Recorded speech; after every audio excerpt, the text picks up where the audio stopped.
Okay, I'm going to do a video because I was asked several questions on goats because someone wants to get into goats. And it was too much to type, so I was like, I'm going to do a video. Nigerian dwarfs are good. They produce a lot of milk for their weight, but Nigerian dwarfs are not cheap, and you get what you pay for. The better farms locally is a GTB farm. That's with Garrett Berry. He has some really nice goats. He shows, he's on milk test, he's on lineal appraisal, which that is when the goats are scored, and I guess you could call it graded up to like 100. I don't think any goat has ever gotten 100. I think the highest a goat has gotten is like 94. So Ivy has scored at 87 as a 4-year-old, and then I have two other ones that were scored 83 and 84. Tiki, my Alpine, she scored at 86 as a 2.5-year-old first thresher. First thresher means that she has been in milk for the first time.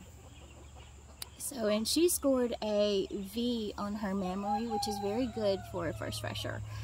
So that is just a little bit of the score. I'm going to turn this around so y'all can... My goats. This one's Ivy. She scored the 86. That's Harmony.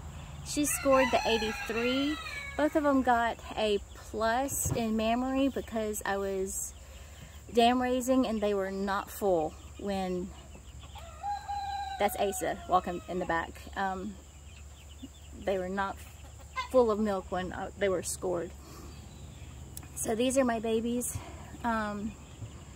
This is Rain right here. This is North Star. This is Hope, Forever Hope. Named, well, Hope is from her grandmother, Grandam. Anyway, Nigerian dwarfs are good. Some farms breed for strictly conformation and not temperament. I breed for both. I would rather have a good temperamented goat. And I'm gonna, this is Ivy's udder. You want the teats to go straight down. You want a good attachment that is, let me see if I can, on top, attaching to the top of her legs. You want a good fore-udder. See how her teats go down? You want that. On Harmony, they tend to, I'm sorry Harmony, I'm talking about you. They tend to flare out a little bit only because she's dam raising. Now, I'm gonna go to Tiki. Tiki is my Alpine. As you can see, she is a very big girl. Behind her is a baby that's almost a year old. Tiki takes about 2 scoops of grain in the morning and evening to keep her in milk and to keep weight on her. There are some goats like Ivy that don't require a lot of grain, but they can, but if you want milk, you're gonna have to feed them well. If you want good quality milk, you're gonna have to feed them good quality grain and alfalfa. And you're getting into some, lots of money right there. As versus as what it's gonna cost. Most of the goats I have now were born here, so they were basically free for me, I'm gonna call it. Tiki, well actually Obi is gonna be my wether though. He's gonna be a castrated male. But Tiki is my cheapest goat at $500. You get what you pay for in goats. You want a good attachment. You want someone to buy from a reputable farm. There is a farm in Meridian. That's where I got Tiki from. I know, girls. Hi, Tiki. How's my girl doing? Oh, how's my sweet girl? She is so sweet, and that's what I love about this girl. Heard that some alpines are jerks, but Tiki is not a jerk. Tiki is actually very loving and very sweet. When I brought her, she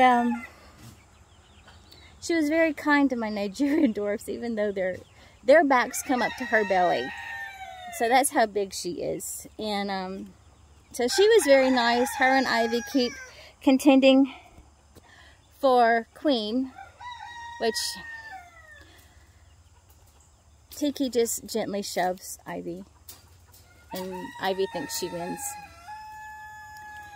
Now, I'm going to show you my bucks. Bucks are gross.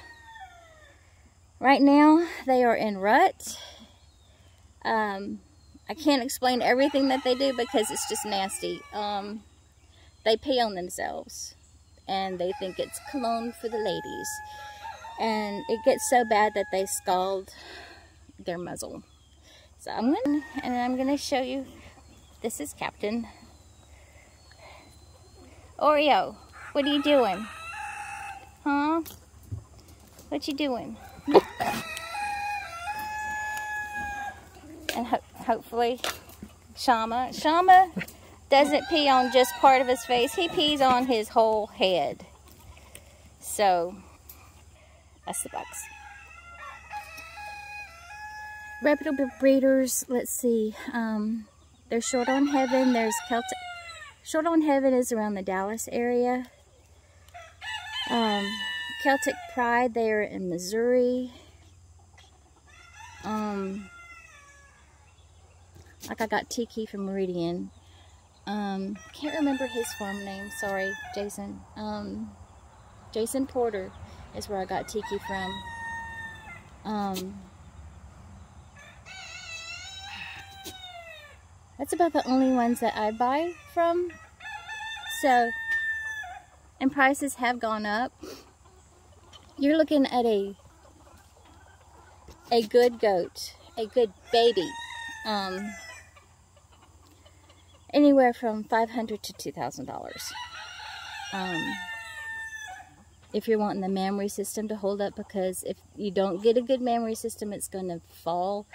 And with each kidding, the udder will sag more and more. I found that out with my first goat. I'm going to show y'all. Hi, Obi.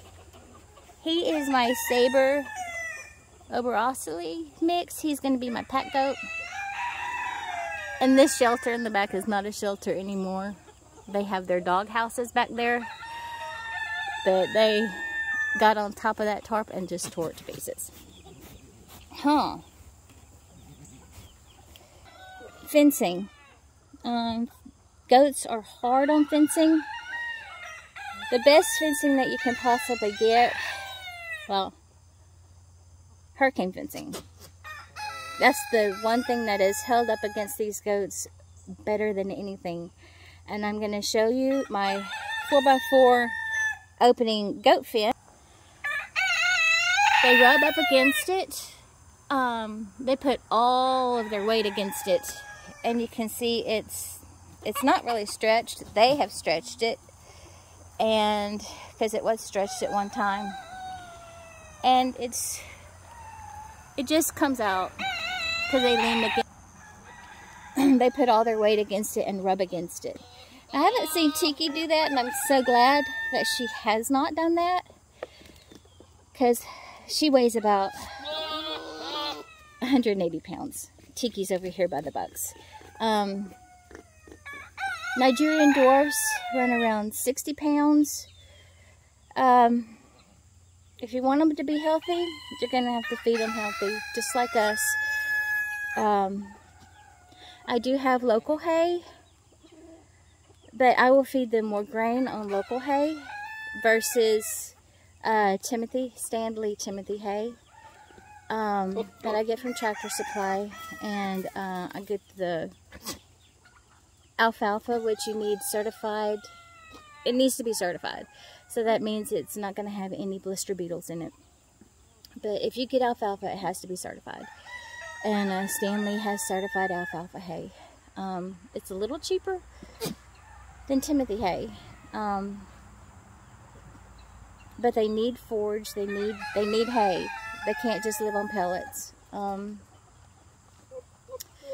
me see what else was there. Temperament's a big thing with me. I don't like mean goats. I don't like goats that are testy and temperamental. I could use some other words, but I don't say those words because, you know, some goats are just that. I have Tiki right now is just standing here with me. Huh, girl? Because she's my sweet girl.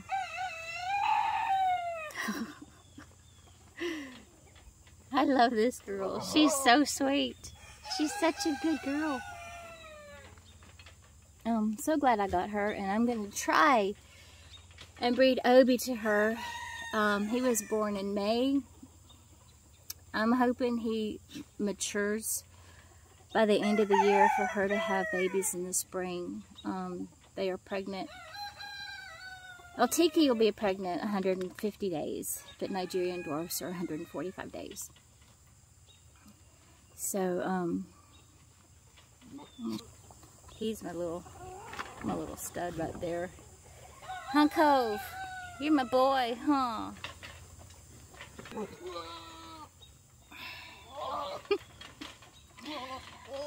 Oh, let's see. I don't suggest Nubians. Nubians are loud. Mine get loud at feeding time. I feed morning and evening because some goats get in trouble and they're mischievous, they're bored. So I feed morning and evening so that they have something to look forward to and my goats don't get in trouble. They don't do bad things. Huh, Tiki? The things that you need is a good shelter. I'm starting to redo some of my shelters. Asa has the best shelter right now. Well, they all have good shelters, but I'm just redoing them. I'm doing fencing panels as the sides and then like a metal roof topping. So they'll be 6 feet tall.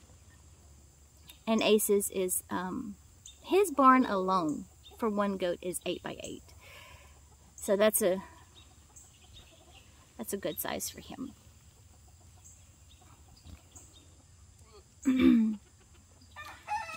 Milking machines, one thing you'll need if you're not going to hand milk. I hand milk Tiki because she's only one goat. I'm not getting my milk machine out. But milk machines, I got a Simple Pulse. There's some better ones out there, but I didn't know that when I bought my milk machine about 6 years ago. I'm sorry I wasn't petting you, huh? They're going to range from $500 to $1,000. So if you're not going to hand milk, you need a milk machine. And it's every day. It's, if you do it the way it's supposed to be done, you're milking twice a day, morning and evening. I'm milking Tiki every morning. And I told someone that the other day and they were like, you milk every morning? I'm like, yeah. Milk every morning before work. So, and right now it's before sunrise. So I'm out there, hi Obi, with a lighted hat. A hat that has a light on it. And that's how I milk in the morning. My milk shelter is about 8 by 8.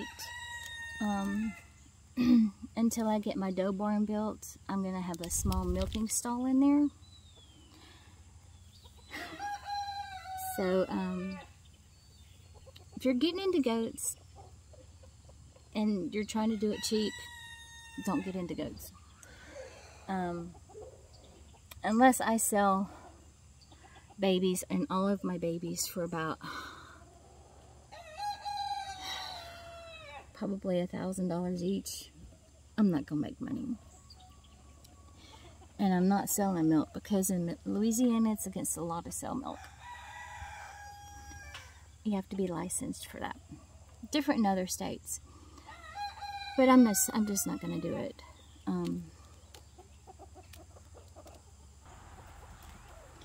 I do suggest, and I know people want to milk goats, and they're not into pack goats, but I do suggest going to packgoats.com. He has some videos. Mark Warnke has videos up, and he will teach you all about goats. And I do suggest to go and do that. He has milking videos, a birthing class. I just ordered that last night, and so I will be doing that. Even though I have birthed a lot of babies, I still need to learn. And that's another thing, birthing babies. Oh boy.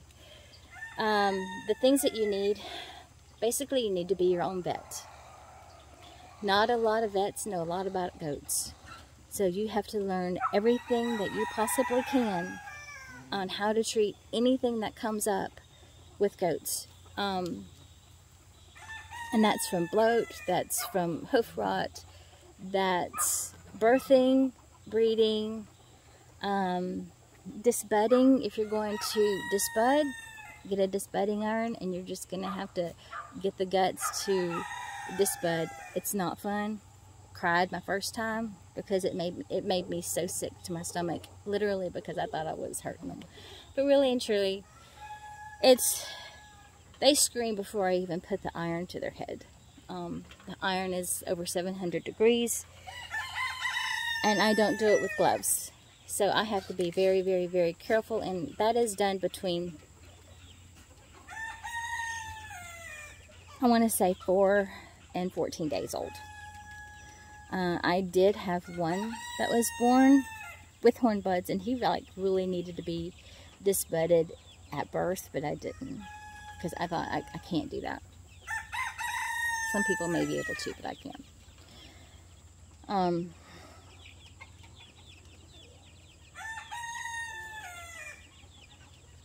If you're gonna get into goats, start with good conformation.